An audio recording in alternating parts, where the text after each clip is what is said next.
The first spring bouquet.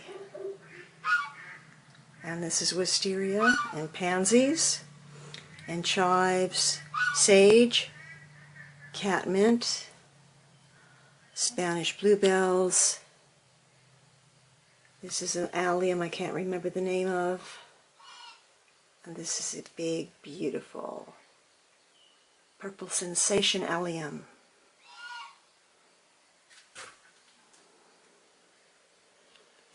The perfect example of why you should plant at least one wisteria bush.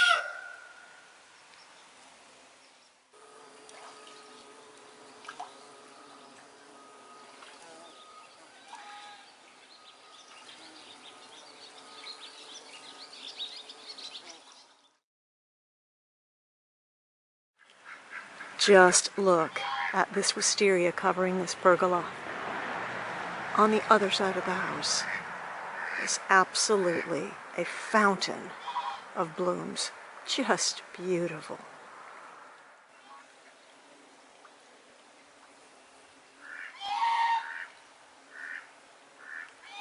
This is the marvelous snowball bush. This one's about 15 feet tall. Oh, probably 20 feet tall. They start out as green, lime green balls, and then they turn light like this. And they can get up to 6 inches to 7 inches in diameter. But they're little clusters of small flowers in these beautiful snowballs. So lovely against that sky. Next to those is the dogwood tree with the last of its little petals hanging on.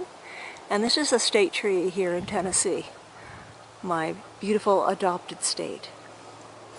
I love East Tennessee because it is so green.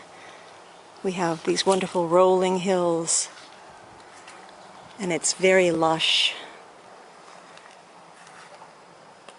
and delicious. It's a beautiful, beautiful, beautiful, beautiful state.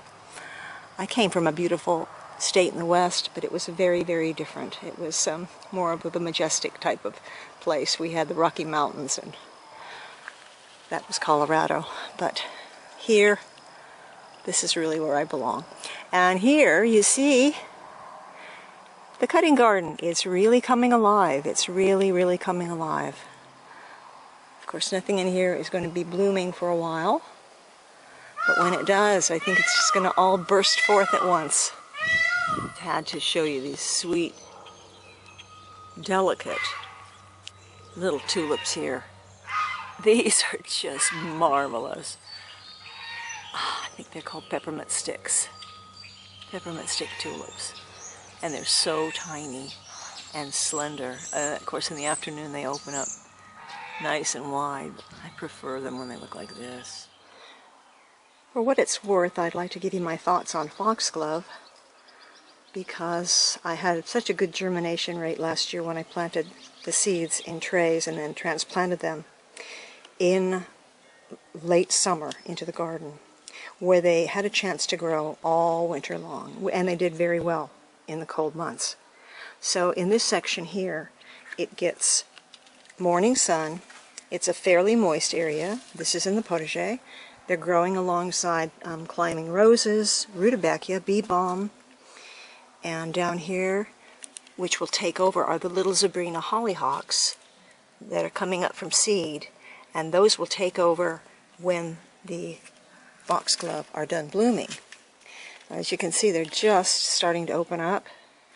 This one's about 4 foot tall, and this section, they are so full and thick. They're really, really lush in here. So I give this, these conditions thumbs up, and that would be partial sun, in other words, morning sun, and semi-moist soil. Over here, same garden, they get a little more sun here, and I'd say this one's doing just as well. This is the same garden, but this gets a little more afternoon sun, and they are not quite as tall as the other. foxglove in this very same garden. And then over here along this way, same protege, different conditions. This one gets a lot of water. It's fairly tall, but it's not very full. And on the very end here, these ones are so puny, and I think here they get too much water because this is where a lot of water drains. And as you can see, they're pretty flimsy looking. They're very scrawny, but they just get too much water. So I know not to plant them here again. These foxglove were planted on a slope straight into compost, well-rotted compost. They only get a couple hours of sun a day. Other than that, they're in the shade. It's fairly dry here, but look how thick they are. And this is amazing. This is one plant, and yet it's got at least a dozen big stems coming out from the center. Not just one, but at least a dozen. And it's the same with all of the holly foxgloves up here. I think there are 4 different plants. Now these are not as tall as the other ones, but they're so full, they're going to be so full of flowers that I absolutely give this thumbs up too. So this is pretty much shade and dry soil, but planted right into compost. This is also a shade garden. It just gets a little bit of filtered sun through the trees, and these were planted right into compost, well-rotted compost. They're also rather full on the bottom, but they only have the one single stem coming at the center. They're fairly tall, about 4 foot. And this is also a pretty dry area. Keep in mind that we're in Zone 7, East Tennessee. It gets very hot and humid here in the summer, but seeing as how we're still in the spring, and this really is a spring flower. So far the conditions have been really varied, but all of the foxglove have done pretty well, except those that were planted in a very wet section. This is practically a shade garden. And then in the afternoon, a little bit of sun comes and filters into this garden. These are fairly short, about 2 foot tall. Not terribly full. There are several plants here. Not terribly full. What a beautiful color, though. And this is a very dry shade garden. And these were not put into soil that was very good.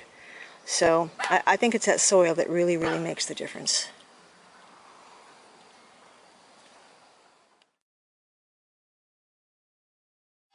This is Matilda.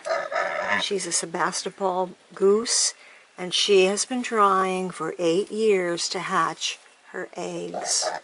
Every year she tries, and nothing ever happens. She's got a fabulous nest this year, and we're just praying that she will finally be able to be a mommy. She's sitting on about 4 goose eggs. We're wishing you the best, sweetie.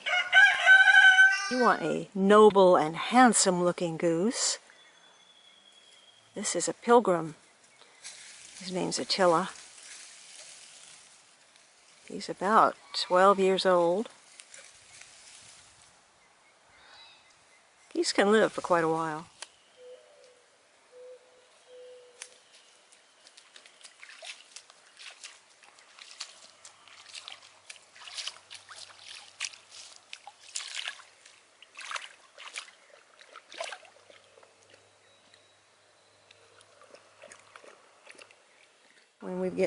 When we get some pretty hard rains for 1 or 2 days, this little pond just fills to the top.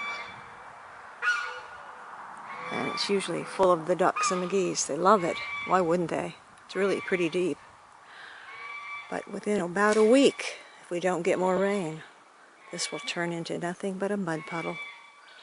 So it just doesn't hold water. When it does, it's very peaceful and lovely. Look at all the shadows in that water. I love that. water is so remarkable. Oh, little dragonflies too. Just planted these peony roots. I knew nothing about gardening. This was about 15 years ago that I first put these roots in for this. There were 2 of them, 2 peony plants. I planted them about 16 inches deep because I didn't know any better. And then I never saw them until about 4 years ago they appeared. They must have worked their way up to the surface and finally were able to come up and grow, because you're actually supposed to plant peonies right beneath the surface. But I'm amazed that they actually came back and they managed to make their way up to the sky and the sun. To forget what you've planted in a garden until you really walk around and take a good look. And underneath the Japanese maple, I see something I planted years ago. Wood hyacinth, and I had forgotten all about them. Wonderful for a shade garden. What else is growing in this shade garden besides periwinkle, violets, spiderwort, and hostas? Under the mulberry tree, we have another mother-to-be. This is Mia. She's proven to be a pretty good mother. This will be her second little brood. Spanish or English bluebells and ground cover phlox. All the bluebells, but this Virginia bluebell is just the most beautiful in my opinion. Just look at the difference. Different shades of lavenders, pinks, and purples created on those little blossoms are absolutely beautiful and so delicate, and truly they are little bells. So these are Virginia bluebells, pretty much a native wildflower, woodland flower really. And they look great in a shade garden.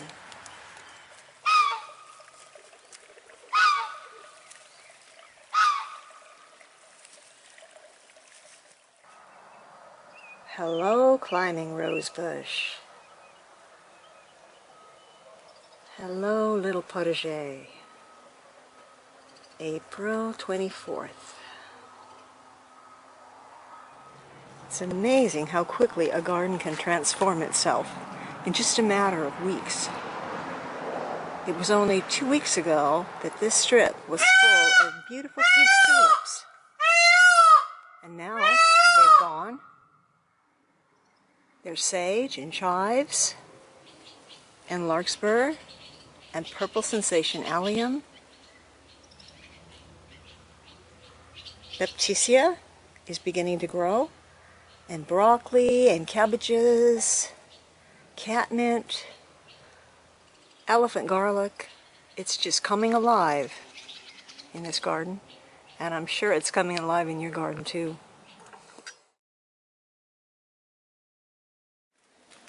Best thing about sage and catmint are all the little bees. I think bumblebees are my favorite bees.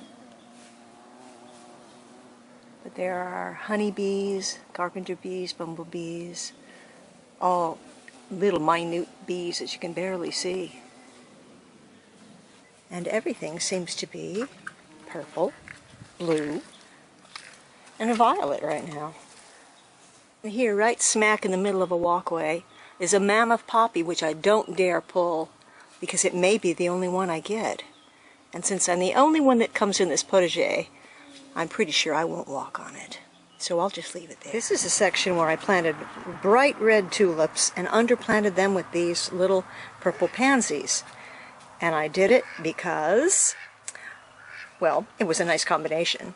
But I also did it because I knew that when that tulip foliage started to shrivel up and look unattractive and unsightly, that these pansies would do a very good job of camouflaging. And so they have.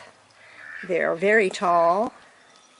They're really doing a good job of hiding those unsightly leaves until I can actually pull those up. But you don't want to do it until they turn yellow, because those leaves are feeding the bulb. And here, planted from seed as well last year, are the bee balm. And back in the corner, planted from seed. I did this in a video. You were with me when I did it, if you watched that video. I planted the larkspur back there, the seed, and the poppies, and they are just filling up this garden. That tall thing there in the back is a perennial bachelor button.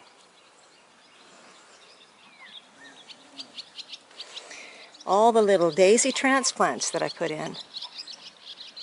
You may remember me picking those from another garden when they were about 1 inch tall and transplanting them into this garden. And here they are, all filled up with little buds and ready to burst. Mother to be, this is Pitty Pat, and she has built her nest in the Protege behind the mini greenhouse. I don't know what these funny little things are. I wrote it down in my notebook. I think I'll just wait and be surprised. I think the poppies underneath are a little too thick. I hope they bloom. Well, you know, they bloomed in Flanders Field and there were millions of them all crowded together. And they bloomed like crazy. So I hope they bloom in this little strip in the Protege, which is just dedicated to 2 little peach trees, some strawberries, and lots of cottage flowers. Sometimes it would be easy to feel a little prideful of one's garden. I especially love this one because everything in here I planted from seed. It's pansies, foxgloves, Canterbury bells, and verbascum in here. And they're just doing so beautifully. You could say that it was the product of Mother Nature, but I actually prefer the quote, "Nature is the living, visible garment of God." When I look at a garden, I really do see the handiwork of God.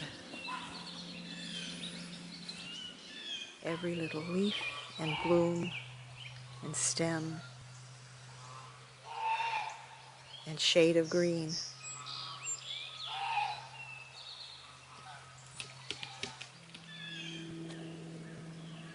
Because really, all I did was plant the seed that was provided for me. And everything else, the water, the sun, the soil, well, that's what made everything grow.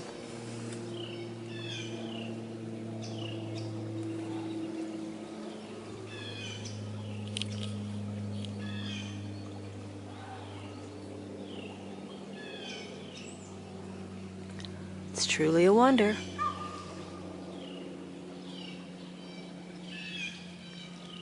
Just a few random garden thoughts from Hopalong Hollow. This is Jerry, and I'll see you next time.